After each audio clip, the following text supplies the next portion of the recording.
Bismillahirrahmanirrahim. Assalamualaikum warahmatullahi wabarakatuh. Saya Novita Mala dengan NIM 2165032. Video kali ini saya akan membahas tugas final cybercrime dan cyberlaw, yaitu merincikan jenis kasus cyber dalam Undang-Undang ITE dan KUHP. Pertama, kasus pencurian identitas. Pencurian identitas diatur dalam Undang-Undang Informasi dan Transaksi Elektronik Undang-Undang ITE di Indonesia. Pasal yang mengaturnya adalah Pasal 30 Ayat 1 Undang-Undang ITE. Bunyi selengkapnya Pasal 30 Ayat 1 Undang-Undang ITE adalah sebagai berikut, yaitu menyatakan bahwa setiap orang dengan sengaja dan tanpa hak menyebarkan informasi elektronik dan atau dokumen elektronik yang memiliki muatan penghinaan atau pencemaran nama baik. Pasal-pasal yang mengatur tindak pidana pencurian identitas dalam Kitab Undang-Undang Hukum Pidana KUHP di Indonesia melibatkan pasal-pasal yang berkaitan dengan penipuan dan pemalsuan. Salah satu pasal yang relevan adalah pasal 378 KUHP, yaitu menyebutkan tentang penipuan. Selain itu, pasal 362, yaitu KUHP juga dapat terkait dengan tindak pidana pemalsuan identitas. Bunyi selengkapnya pasal 362 KUHP adalah sebagai berikut. Barang siapa yang memaksa orang lain untuk menyerahkan sesuatu kepada atau orang lain atau supaya berbuat sesuatu yang merugikan dirinya atau orang lain dengan memakai tipu muslihat, baik dengan memakai nama palsu atau dengan memberitahukan dirinya atau dengan berpura-pura menjadi orang lain atau dengan berusaha akan menimbulkan kisah bahwa orang itu mempunyai kuasa atau wewenang yang sebenarnya tidak ada atau yang sebenarnya tidak demikian diancam karena penipuan dengan pidana penjara paling lama 4 tahun. Selanjutnya kasus phishing. Sebagai ringkasan Undang-Undang Nomor 11 Tahun 2008 tentang Informasi dan Transaksi Elektronik Undang-Undang ITE di Indonesia mencangkup ketentuan hukum terkait penggunaan informasi dan transaksi elektronik. Beberapa pokok regulasi yang terkandung di dalamnya melibatkan aspek keamanan elektronik, perlindungan konsumen, serta sanksi hukum terhadap tindakan yang melanggar aturan dalam penggunaan teknologi informasi. Undang-Undang ITE ini bertujuan untuk menciptakan kerangka hukum yang mendukung perkembangan dan pemanfaatan teknologi informasi secara positif, sekaligus melindungi masyarakat dari potensi risiko dan penyalahgunaan. KUHP dan Kitab Undang-Undang Hukum Pidana adalah suatu peraturan hukum di Indonesia yang mengatur tindak pidana dan sanksi hukumnya. KUHP mengandung sebagai ketentuan terkait kejahatan, pelanggaran, serta prosedur hukum yang harus diikuti dalam penanganan perkara pidana.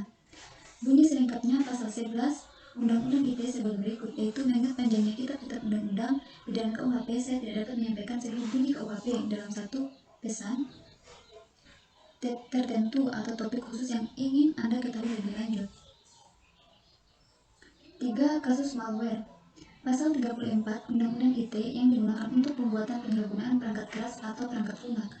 Pasal 34 Undang-Undang ITE berbunyi setiap orang dengan sengaja dan tanpa hak atau melawan hukum membuat, menggandakan, menyebarluaskan, mentransmisikan, mengimpor, mengekspor, menawarkan, memiliki atau menyediakan akses perangkat keras, perangkat lunak atau data elektronik dan atau dokumen elektronik yang memiliki tujuan supaya perangkat keras, perangkat lunak dan atau data elektronik yang tidak dapat digunakan sebagaimana mestinya, atau supaya dapat digunakan secara melanggar hak atas kekayaan intelektual atau hak kepemilikan yang sah. Pasal 34 Undang-Undang ITE adalah ketentuan hukum yang terkait dengan dunia teknologi informasi dan transaksi elektronik.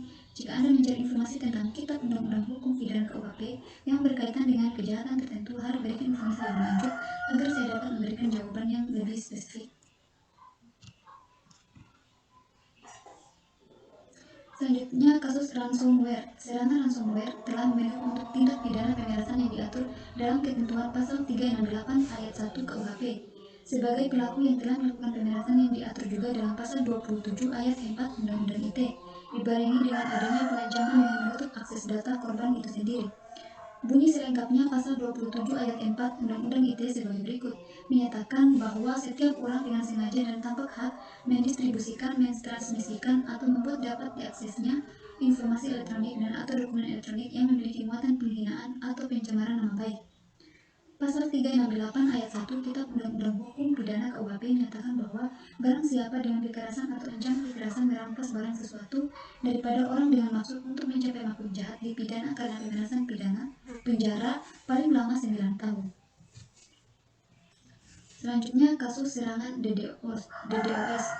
Secara umum, undang-undang di Indonesia tidak secara spesifik mengatasi serangan DDoS, Distributed Denial of Service, secara langsung, namun serangan DDoS yang merugikan orang lain dapat diperlakukan sebagai pelanggaran hukum di bawah ketentuan yang terkait dengan akses ilegal. penggunaan sistem komputer secara melawan hukum atau pelanggaran terhadap keamanan data.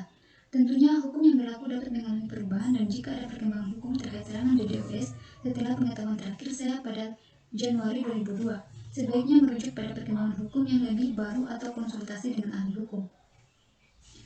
Terkait dengan menerobos sistem keamanan komputer milik orang lain secara paksa dapat dikaitkan dengan pasal 167 ayat 1 KUHP yang berbunyi, satu tertutup yang dipakai orang lain dengan melawan hukum atau berada di situ dengan melawan hukum dan atas permintaan yang berhak atas suruhannya tidak pergi dengan segera dengan pidana penjara paling lama 9 bulan dan pidana denda paling banyak 4.500.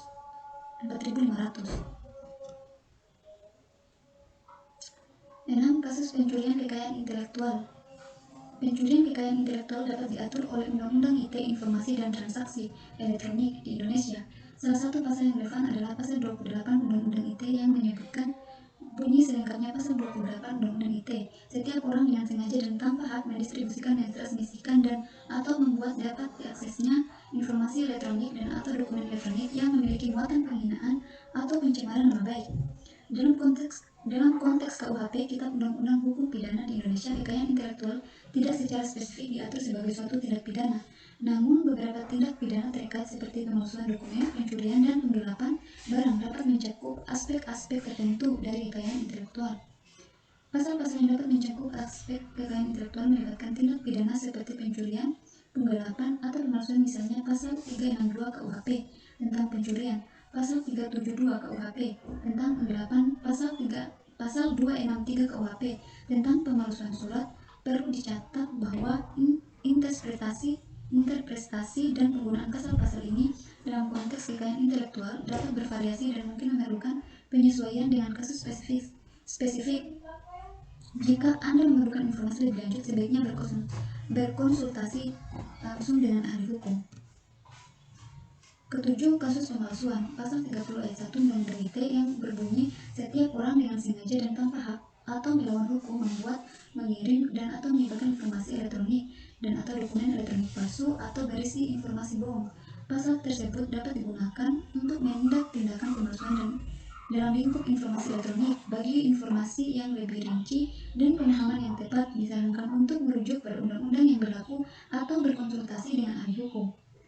Dalam konteks Kitab Undang-Undang Hukum Pidana KUHP Indonesia, kasus pemalsuan dapat terkait dengan beberapa pasal, terutama menangani pemalsuan dokumen.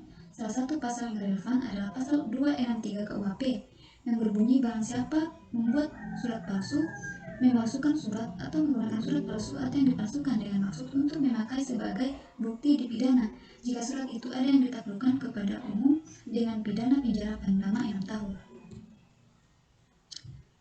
8. Kasus peretasan. Pasal 30 ayat 1 Undang-Undang IT. Kasus peretasan pinjaman online dapat melibatkan beberapa pasal dalam Undang-Undang IT Informasi dan Transaksi Elektronik.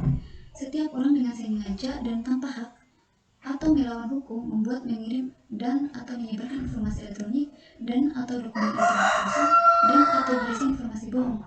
Dalam Kitab Undang-Undang Hukum Pidana KUHP di Indonesia, kasus peretasan pinjaman online dapat melibatkan beberapa pasal tergantung pada konteks dan tindakan yang dilakukan. Beberapa pasal yang relevan meliputi pasal 362 KUHP tentang pencurian, barang siapa dengan maksud untuk mengambil sesuatu barang milik orang lain dengan melawan hukum pidana karena pencurian.